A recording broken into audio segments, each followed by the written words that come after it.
Энэхүү бүтээл нь төр хийгээд альва улс төрийн нам, хөдөлгөөн, эвсэл, олон улсын байгууллагууд, төрөөс хувийн ашиг сонирхол хайгч тэжээврүүдийн дэмжлэггүйгээр гагцхүү уран бүтээлийн зорилгоор бүтээгдсэн болно.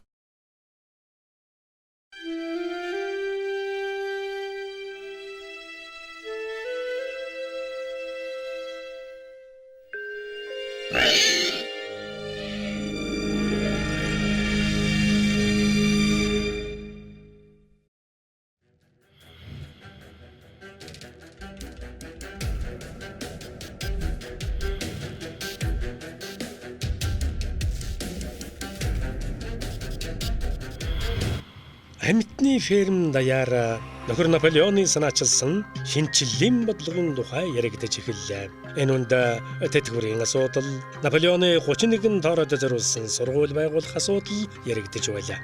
Мөн гахаануудын байрын цахилгаан, дулаан, Наполеоны ширээнд тавих яотон, нохойнуудад өгөх жигнэмэг, гахаануудад зориулсан шарайраг худалдан авах гэх мэтийн хангамж яригдажээ. Энэ бүхнийг бүрэлдүүлэхийн тулд амьтдын хоол хүнс хэрэглээгэд танаж үйлдвэрлэлийг нэмдэг байлаа.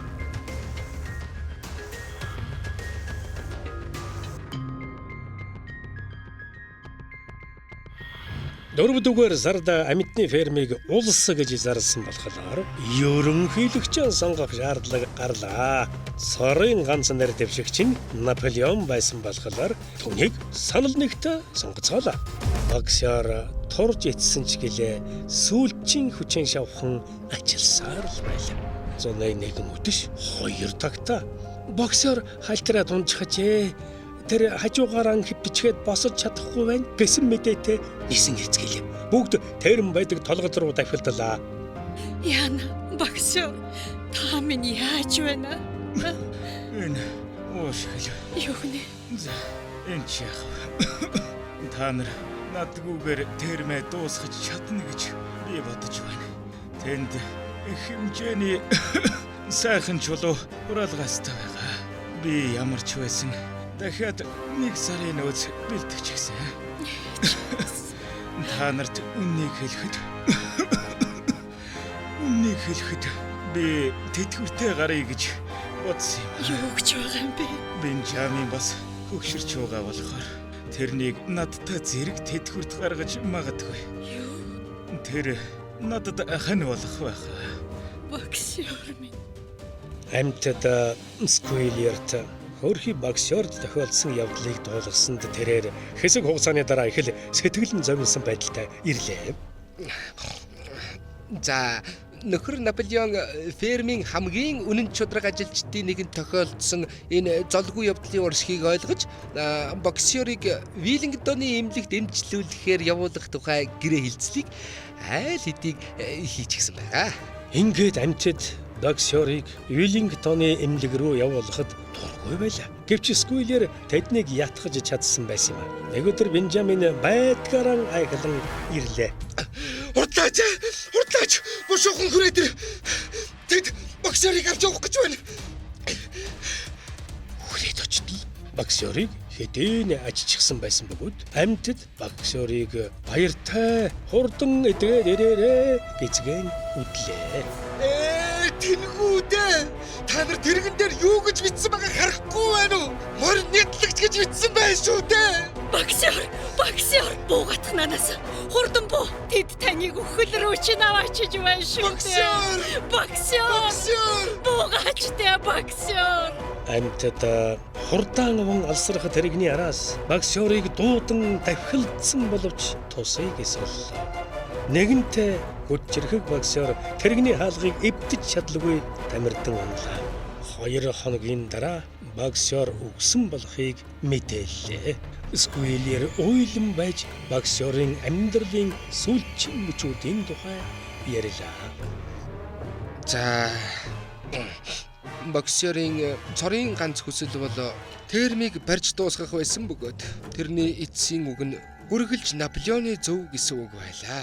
Амьтдаа энэ бол тэрний минь гэрээслэл юм. Харамсалтай нь бид цогцсыг оршуулах боломжгүй тул нөхөр Наполеоны зарилгаар тэрний шарил дээр төв байрны цэцэрлэгээс авсан лаврын модны навчаар том цэцгэн тэтэм сүлжиж тавих боллоо. Боксерын оршуулга дээр Наполеон өөрийн биеэр ирлээ. Тэрээр боксерын хэлэх дуртай байсан. Би улам их ажиллах болно. Дандаа нөхөр Наполеоны зөв гэдэг хоёр хэллэгийг санууллаа. Боксерын гэн дурсгалд зориулж гахайнууд хэдэн өдөр цагаалга хийх болжээ. Хэдэн шөнийн турш гахайнуудын байрнаас чангаар дуулах, догшин ширүүнээр хэрэлдэх, шил сав хагарах аимшигтай дуу гарчээ. Хонжлууд улиран одсоор богинохон настай амьтад орвоогоос хальсаар л байлаа. Кловер, Бенжамин, Мозес болон хэдэн гахайнаас өөр босолгын өмнө амьдрал ямар байсныг санах нэг ч амьтангүй болж. Мюрил, Джесси, Пинчергээд бүгд нас барцгаачтай. Хуучин фермийн эзэн Джонс ч бас ертөнцийн мөнхөсийг үзсэн байна. Хэдийгээр Кловер тэтгэврийн насанд хүрээд 2 жил болж байгаа хэдий ч нэг ч амьтан тэтгэврт гарч байгаагүй гэд тэтгэвртэнд гаргасангүй. Тэтгэврийн тухай яриа замхраад бодож байгаа бол тоо. Нэгэн сайхан орой амьтад ажлаа дуусгаж хоод фермийн цогцлбор руу буцаж явтал хашаан дотроос морь аимшигтай янцгах дуу сонсогдлоо. Айд сантарсан амьтад цог тусан зогслоо. Тэгсэн Кловер хөрхи янцгаас нь тэрвэж. Тэд Кловерийн харсан зүйлийг олж харлаа. Яасан бэ гэхлээр Сквилер хойд хөл дээрээ явж байл. Тэр баг зэргийн болхид дуухан алхалж хашаа хөндлөн огтлон зугаалж харагдана. Тэгээд нэгэн мөчийн дараа гэхэд төв байрнаас бүгдээрээ хойд хөл дээрээ алхалж яваа гахайнуудын урт цуваа гарч ирлээ. Тэгээд эцэст нь ноход аимшигтайгаар хуцах сонсогдож хар хэр дахиад чанга ард онгодож сүр хүчит үнэн чудраг Наполеон өөрийн биеэр гарч ирэн цугвэрлөө ихэмсгээр ялмгийн харлаа. Арва дэлхий хөмөрх шиг л боллоо.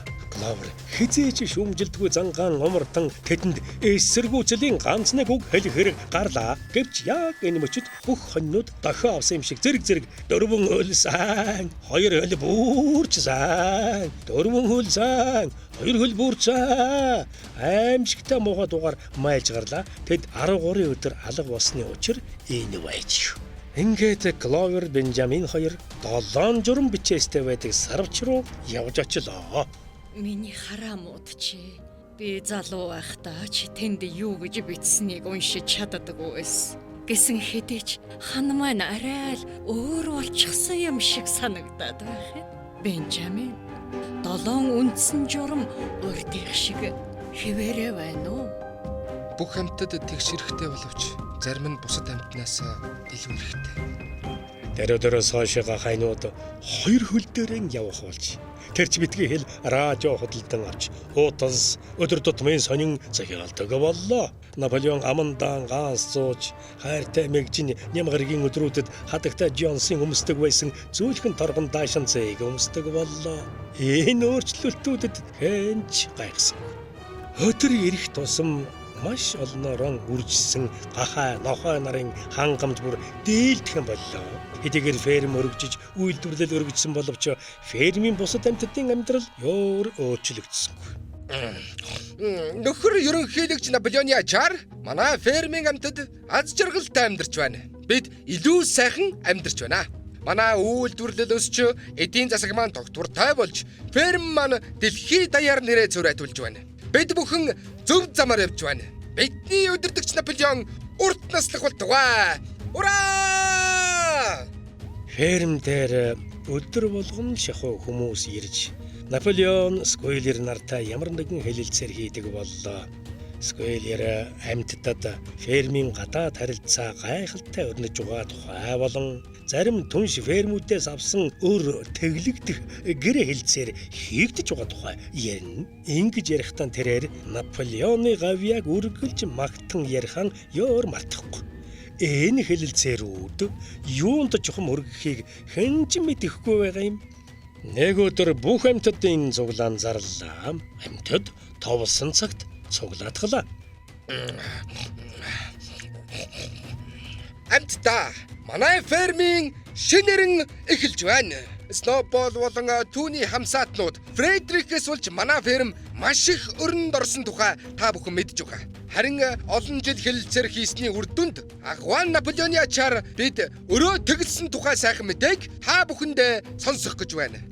Ингээд бидний удирдагч Наполеон ард түмэндээ хандаж үг хэлнэ. Өнөөдөр би та бүхэнд бидний шинээр нь даваачих мега төслийг танилцуулах гэж байна. Саяхан терм хэдийн үе өнгөрөөжээ. Одоо бидэнд цахилгаан үүсгүүртэй шинэ терм хэрэгтэй. Тэрхүү термийг босгох их хэмжээний хөрөнгийг олох арга зам бидэнд байна. Бид хүмүүстэй найрсаг харилцаатай байж тэдэнд фермийн газраас урт хугацаагаар түрээслүүлэх болно. Олсон мөнгөөрөө биднийг аз жаргал, элбэг дэлбэг амьдрал, баян фермүүдтэй энэ зэрэгцэх орлоготой болгох цоо шинэ мега төсөл болох цахилгаан термэн барина. Ерөнхийлөгч Наполеоны яруу алдар бадарtuгай. Гүн чи одоо юу л болоод байна да. Бенжамин минь. Бид газраа хүмүүстэй түрээслүүлэхээр шийдсэн бол л доо. Энэ хэдэн мал одоо хаана бэлчих юм бол доо. Мэдгүй. Ийм ч цөвөн цаг ирэх гэж та. Чухам. Хөгшин Кловер бас Бенжамин болон гахайнуудаас өөр тэр босолгын үеийн тухай мэдих хэн ч тэнд байхгүй байлаа. Мажорын оршуулгын талбай хитэх талбайг эзэлж байна. Бид энийг шүтэх шаардлагагүй. Яагаад гэвэл хувьсгалын санаа анхнаасаа л Наполеоны санаа байсан юм. Тиймээс тэр том үр ашиггүй талбайг бид хүмүүст түрээслүүлэхээр шийдлээ. Би эсэргүүцэж байна. Би ч бас эсэргүүцэж байна. Бид өвөг дээдсийнхээ бол шиг хамаагүй ухаж болохгүй. Хүмүүсээ шинээр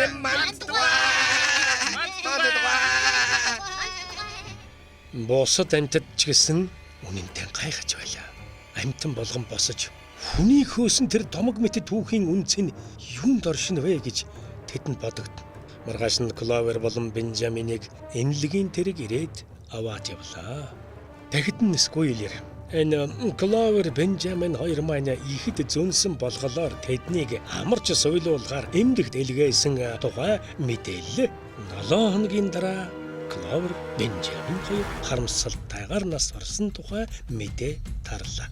Тэднийг гахайнууд харсан тухай цуу яриа энд тентгүүд тарж байтал бас нэг шин шууган тарах хатгалаа. Бүгд Кловер Бенжамин хоёрыг дахиад дурссан ч үгүй. Нийгмийн өмч хөрөнгийг сүйтгэн улсаа их өрөнд унгаж өөрсдийн эрх ямбыг нэгдүгээрт тавьсан этгээдүүдийг нийт ард түмний зөвлөлөөр шүүн хэлэлцэх. Монголын Арчилсан холбооны Монгол Ардын хувьсгалт намын төв хороо болон Ардын их хуралд өргөх бичигтээ тусгасан шаардлагаас